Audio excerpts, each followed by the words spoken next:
Stage پر جلوہ فروز حضرات علماء کرام، دور دراز قرب و جوار سے تشریف لائے ہوئے مہمانان اعظام اور میرے عزیز دوستوں، قرآن مجید کی ایک آیت کریمہ تلاوت کی جس آیت کریمہ کا تعلق علم کے ساتھ ہے، اس لیے کہ ہم ایک عظیم علمی تربیتی دانشگاہ میں اس وقت سالانہ اجلاس کی مناسبت سے جمع ہوئے ہیں، تو مناسب سمجھا کہ علم ہی کے سلسلے میں جو وقت دیا گیا ہے اس سے کچھ اوپر نیچے آپ حضرات کے سامنے معروضات پیش کی جائے۔ ہمارے بہت ہی مکرم محترم حضرت مولانا حکیم الدین صاحب دامت برکاتہم العالیہ تشریف فرما ہے۔ آج انہی کی صدارت میں یہ جلسہ ہو رہا ہے اور ہم انہی کے نصائح عالیہ سے مستفید ہوں گے، لہذا وقت کو زیادہ ضائع نہیں کرنا ہے۔ تعلیم یہ نہایت بنیادی امر ہے۔ جس قوم میں تعلیم کا نظام نہیں ہوگا وہ قوم مردہ ہوگی۔ ترقی اور کامیابی کے لیے تعلیم لازم ہے۔ یہی وجہ ہے کہ دنیا بھر میں اور خصوصاً ہمارے اس خطے بر صغیر میں دینی اور علمی دانشگاہوں کی کثرت پائی جاتی ہے، اور علماء کرام، بزرگان دین، مفکرین ملت ان اداروں کی فکر کرتے ہیں، اس کی طرف توجہ دیتے ہیں۔ تعلیم کے سلسلے کو اگر دیکھا جائے تو جب سے یہ کائنات بنی ہے، بلکہ انسان اول کو اللہ تعالیٰ نے جب سے تخلیق کا لبادہ پہنایا ہے، اس وقت سے تعلیم بھی جاری ہے۔ سیدنا حضرت آدم علیہ السلام کو جب اللہ تعالیٰ نے پیدا فرمایا تو سب سے پہلے ان کے لیے رہنے کا انتظام نہیں کیا تھا، سب سے پہلے ان کے کھانے پینے کا انتظام نہیں فرمایا، بلکہ سب سے پہلے اللہ تعالیٰ نے حضرت آدم علیہ السلام کے لیے تعلیم کا انتظام فرمایا، جس کو قرآن مجید میں فرمایا وَعَلَّمَ آدَمَ الْأَسْمَاءَ كُلَّهَا، کہ حضرت آدم کو اللہ تعالیٰ نے تمام چیزوں کے اسماء کی تعلیم دی، تمام چیزوں کے نام بتائے، اور پھر ملائکہ کے ساتھ، فرشتوں کے ساتھ ان کا مقابلہ کروا کر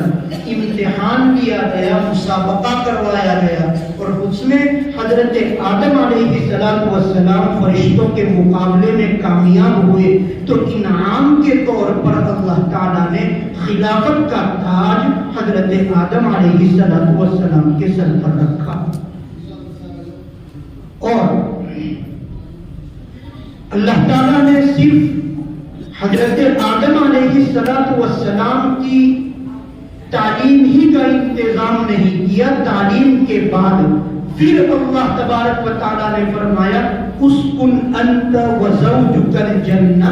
پہلے تعلیم، پھر اس کے بعد فرمایا اسکن انت وزوجک الجنہ، کہ آپ کی تعلیم کا انتظام ہو چکا ہے، اب ہم آپ کے لیے رہنے سہنے کا انتظام، دارالاقامہ کا انتظام کرتے ہیں۔ تو فرمایا آپ اور آپ کی زوجہ وہ جنت میں رہیں گے، آپ کا دارالاقامہ، آپ کا کمرہ، آپ کے ٹھہرنے کی جگہ ہم جنت کو قرار دیتے ہیں۔ پھر حضرت آدم یعنی باپ کی تعلیم ہی پر اکتفا نہیں کیا، بلکہ اس باپ کی اولاد کی تعلیم کا بھی انتظام کیا، اس طور پر کہ حدیث پاک میں آتا ہے، اللہ کے نبی صلی اللہ علیہ وسلم فرماتے ہیں اللہ تعالیٰ نے اپنا داہنا ہاتھ حضرت آدم علیہ السلام کی پشت پر مارا، تو پھر حضرت آدم کی پشت سے اور جو نیک بندے پیدا ہونے والے تھے قیامت تک وہ سب نکلے، اور جب آپ نے اللہ تعالیٰ نے بایاں ہاتھ مارا تو حضرت آدم علیہ السلام کی پشت سے جو برے بندے پیدا ہونے والے تھے وہ سب نکلے اور سب ایک جگہ جمع ہوئے۔ یہ کہاں جمع ہوئے تھے؟ حدیث پاک میں مسند امام اعظم کی روایت ہے، حضرت عبداللہ ابن مسعود رضی اللہ تعالیٰ عنہ فرماتے ہیں حضور پاک صلی اللہ علیہ وسلم نے فرمایا کہ قیامت تک آنے والی انسانیت کو اور قیامت تک آنے والے انسانوں کی روحوں کو اللہ تعالیٰ نے حضرت آدم کی پشت سے نکال کر جس جگہ جمع فرمایا تھا اور میثاق لیا گیا تھا، عہد و پیمان کا معاملہ ہوا تھا، وہ عرفات کے میدان میں ہوا تھا۔ تو یہ سب وادی عرفات میں جمع ہوئے تھے۔ قرآن مجید کے 9ویں پارے میں اس کا ذکر ہے، وَإِذْ أَخَذَ رَبُّكَ مِن بَنِي آدَمَ من ذریتهم واشهدهم على انفسهم الست بربكم قالوا بلى، یہ جو سب معاملہ ہوا تھا اس میں بھی تعلیم ہی دی جا رہی ہے۔ اللہ تعالیٰ قیامت کی شام تک آنے والے انسانوں کو تعلیم دے رہے ہیں اپنی ربوبیت کی، اپنی معبودیت کی، اپنے مربی ہونے کی، اپنے پالنہار ہونے کی، اپنے پروردگار ہونے کی، اپنے معبود ہونے کی اللہ تعالیٰ تعلیم دے رہے ہیں، پوچھ رہے ہیں الست بربکم، تمہارا رب، کہ بتاؤ کہ میں تمہارا رب ہوں؟ سب نے بیک زبان کہا تھا، سب نے کہا تھا بلا ہونا کہ آپ ہمارے رب ہیں۔ تو یہ جو پورا معاملہ ہوا وہ اللہ تبارک و تعالیٰ نے حضرت آدم کی یعنی باپ کی تعلیم کے بعد اولاد کی تعلیم کا بھی انتظام کیا۔ خلاصہ کیا نکلا کہ یہ جو پوری دنیا ہے یہ ایک مدرسہ ہے، پوری دنیا ایک مدرسہ ہے، اور دنیا میں آنے والے سارے انسان جو ہے وہ اس مدرسے کے طلبہ ہے، طالب علم ہے، اور وہ یہاں تعلیم حاصل کرنے کے لیے آئے ہیں، اور اس دنیا کا اس مدرسے کا جو معلم ہے وہ معلم اور استاد اللہ تبارک و تعالیٰ ہے، اور سارے انسان طلبہ ہے، اللہ مربی ہے، اللہ معلم ہے۔ تو اللہ تعالیٰ معلم، یہ دنیا جو ہے وہ مدرسہ، اور انسان جو ہے وہ اس مدرسے کے طلبہ ہے۔ اور حضرات انبیاء علیہ السلام اس مدرسے کے ممتاز طلبہ ہیں۔ طلبہ دو قسم کے ہوتے ہیں، ممتاز اور مخصوص طلبہ ہوتے ہیں۔ انبیاء علیہ السلام اس مدرسے کے ممتاز اور مخصوص طلبہ ہیں۔ پھر یہ تعلیم کا سلسلہ چلتا ہے، اور پھر یہی تعلیم ایک طالب علم کو مدرسے میں آنے کے بعد اس کو کھانے کی بھی ضرورت پڑتی ہے، اس کو پینے کی بھی ضرورت پڑتی ہے۔ تو اس طالب علم کے کھانے کا انتظام کرنا تھا، تو اللہ تعالیٰ نے زمین کو حکم فرمایا اور کہا اپنے اندر سے غلہ اگا، اپنے اندر سے جو ہے سبزیاں نکال، اپنے اندر سے درخت نکال کر پھل فروٹ کا انتظام کر، اور طالب علم سے کہا یہ زمین جو غلہ اگائے گی یہ تیرے کھانے کا انتظام ہے، یہ زمین جو سبزہ اگائے گی یہ تیرے کھانے کا انتظام ہے، یہ زمین سے نکلنے والے درختوں پر جو پھل اور فروٹ لگیں گے، طالب علم سے کہا یہ ہم نے تیرے کھانے کا انتظام کیا۔ ایک طالب علم کو پانی پینے کی بھی ضرورت ہوتی ہے، تو اللہ تبارک و تعالیٰ نے زمین میں چشمے جاری کر دیے پانی کے، زمین میں دریا بنا دیے، زمین میں ندیاں بہا دی، اور فرمایا یہ تمہارے پینے کا انتظام ہے۔ پھر طالب علم کون ہوتا ہے؟ طالب علم وہ ہوتا ہے جو دن میں بھی مطالعہ کرے، رات میں بھی مطالعہ کرے، اور مطالعہ کرنے کے لیے لیمپ کی ضرورت ہوتی ہے، بتی کی ضرورت ہوتی ہے، روشنی کی ضرورت ہوتی ہے۔ تو اللہ تعالیٰ نے اس طالب علم کے مطالعے کے لیے روشنی کا انتظام یوں فرمایا کہ سورج بنا دیا تاکہ روشنی آئے، چاند بنا دیا تاکہ روشنی ملے، ستارے بنا دیے تاکہ روشنی ملے، تاکہ ان ستاروں کی روشنی میں، اس چاند کی روشنی میں اور سورج کی روشنی میں وہ طالب علم اپنی کتاب کا مطالعہ کرے۔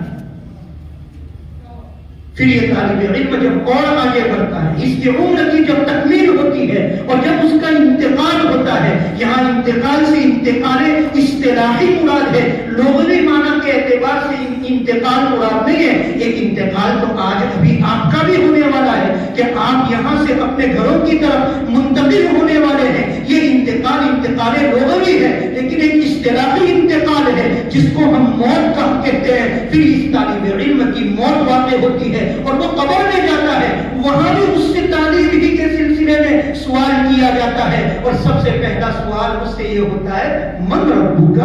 من نبیک ما دینک۔ یہ بھی تعلیم ہی کا انتظام ہے، اور یہ چھوٹا امتحان ہے، اور پھر بڑا امتحان اس طالب علم کا میدان محشر میں اولین اور آخرین کے سامنے ممتحن اللہ تبارک و تعالی، اور وہ وہاں امتحان لیں گے، اور اس امتحان میں بعض طلبہ کامیاب ہوں گے، بعض طلبہ ناکام ہوں گے۔ کامیاب ہونے والوں کو جیسے کہ آج انعامات سے نوازا جائے گا، اللہ تعالیٰ بھی اس امتحان میں کامیاب ہونے والوں کو نوازیں گے، اور ناکام ہونے والوں کو سزا دیں گے۔ یہ ایک امتحان ہوگا، اور پھر ان کے لیے رہنے کے لیے جنت کا انتظام کیا جائے گا۔ معلوم ہوا تعلیم کا نظام یہ انسان کی پیدائش سے شروع ہوتا ہے اور انسان کی موت تک، اور موت کے بعد بھی تعلیم کا نظام چلتا رہتا ہے۔ بہت اہم معاملہ ہے، ہمیں اپنے والدین کا شکر ادا کرنا چاہیے، بلکہ پہلے اللہ کا شکر ادا کرنا چاہیے کہ اللہ تبارک و تعالیٰ نے ہمیں اپنے عظیم دین کی تعلیم کے لیے منتخب اور مجتبی فرمایا، اور ہمیں اس عظیم ادارے میں، عظیم دانشگاہ میں، عظیم تربیتی گاہ میں اللہ تعالیٰ نے ہمیں جمع فرمایا۔ ہمیں اپنے والدین کا شکریہ ادا کرنا چاہیے، اور اللہ کے حضور 2 رکعت نماز پڑھ کر یہاں سے جانے سے پہلے 2 رکعت نماز پڑھ کر اپنے والدین کی عمر میں، حیات میں، رزق میں برکت کے لیے دعا مانگنی چاہیے کہ اللہ تعالیٰ نے ان کے دل میں ہمارے لیے، ہماری زندگی کو درست کرنے کے لیے اللہ تعالیٰ نے ان کے دل میں یہ جذبہ اور یہ ولولہ پیدا کیا کہ وہ اپنی اولاد کو، وہ اپنے نونہالوں کو علم دین کے زیور سے آراستہ کریں۔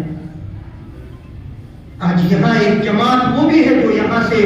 جو مشکات سے فارغ ہو کر، عربی ششم سے فارغ ہو کر جائے گی، ابھی ان کا ایک درجہ باقی ہے، دورہ حدیث شریف کا درجہ، جس میں حدیث کی کتابیں پڑھائی جائے گی۔ یقیناً آپ کے دلوں میں امنگیں ہوگی، کسی کے دل میں مظاہر علوم جانے کی امنگ ہوگی، کسی کے دل میں جذبہ ہوگا دارالعلوم جانے کا۔ اللہ تعالیٰ آپ کو وہاں کے شرائط کے مطابق اتار کر اللہ تعالیٰ آپ کا وہاں بہترین انداز میں داخلے کا انتظام فرمائے۔ وہ جو جانے والے طلبہ ہیں اور وہ جو دورہ حدیث میں آئندہ سال داخلہ لینے والے ہیں، بس ان کے سامنے 2 باتیں ایک جملے میں کہہ کر اپنی جگہ چھوڑ دوں گا۔ میں یہ عرض کرتا ہوں کہ آپ آئندہ سال جو حدیث پڑھنے والے ہیں، اللہ کے نبی صلی اللہ علیہ وسلم کے فرامین عالیہ کو پڑھنے والے ہیں، آپ کو آئندہ سال 2 باتوں کا اہتمام کرنا ہے۔ اگر ان 2 باتوں کا اہتمام ہوگا تو علم کی برکت اور علم کا نور حاصل ہو جائے گا۔ پہلی بات یہ ہے کہ جس طرح قرآن مجید کو بغیر وضو کے ہم چھوتے نہیں ہیں، بغیر وضو کے پکڑتے نہیں ہیں، بس اسی طرح سے حدیث پاک کی کسی کتاب کو بغیر وضو کے ہاتھ نہیں لگانا ہے۔ یہ دائرہ کر لیجئے کہ کسی بھی حدیث کی کسی بھی کتاب کو، بلکہ ہونا تو یہ چاہیے کہ ہماری علمی کسی بھی کتاب کو، چاہے اس کا تعلق نحو سے ہو، چاہے صرف سے ہو، چاہے تفسیر سے ہو، چاہے منطق سے ہو، یہ ہر علوم ہمارے لیے مفید ہے، ان سے ہمیں فائدہ پہنچا ہے۔ یہ جتنی کتابیں ہیں یہ طے کیجئے کہ ہم آئندہ سال بغیر وضو کے، بغیر طہارت کے کسی کتاب کو ہاتھ نہیں لگائیں گے۔ ایک بات۔ دوسری بات یہ ہے کہ یہ طے کر کے جائیے، بلکہ میں کہوں گا اپنے یہ مشفق ترین اساتذہ سے وعدہ کر کے جائیے کہ آئندہ سال ایک حدیث کا بھی ہم ناغہ نہیں کریں گے، ایک حدیث کے سبق میں بھی ہم غیر حاضر نہیں رہیں گے، چاہے وہ بخاری شریف کا سبق ہو، چاہے وہ ابن ماجہ شریف کا سبق ہو، چاہے وہ طحاوی اور موطن کا سبق ہو، لیکن کسی کتاب کی کوئی حدیث ایسی نہیں جائے گی کہ وہ حدیث پڑھی جا رہی ہو اور ہم درسگاہ میں موجود نہ ہو. اللہ تبارک و تعالی ہم سب کو عمل کرنے کی توفیق عطا فرمائے اور اللہ تعالی ہمیں اپنے اس عظیم دین علم کی قدردانی کے اللہ تعالی ہمیں توفیق عطا فرمائے. وآخر دعوانا ان الحمد للہ رب العالمین. فجزاکم اللہ.